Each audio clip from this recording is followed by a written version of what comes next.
In this video, I'll show you how to use WebOS on LG Smart TV. Step 1. Access the home screen. Use the home button on your LG remote to open the WebOS menu. Navigate through apps and options displayed on the screen. The WebOS interface provides quick access to key features. Step 2. Navigate the App Store. Open the LG Content Store from the WebOS interface.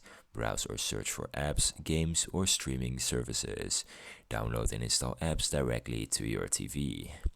Step 3. Customize settings. Go to the Settings menu to adjust picture, sound, and network settings. Personalize the home screen layout for easier access to frequently used apps. Enable advanced features like Think AI or voice assistants if they are available.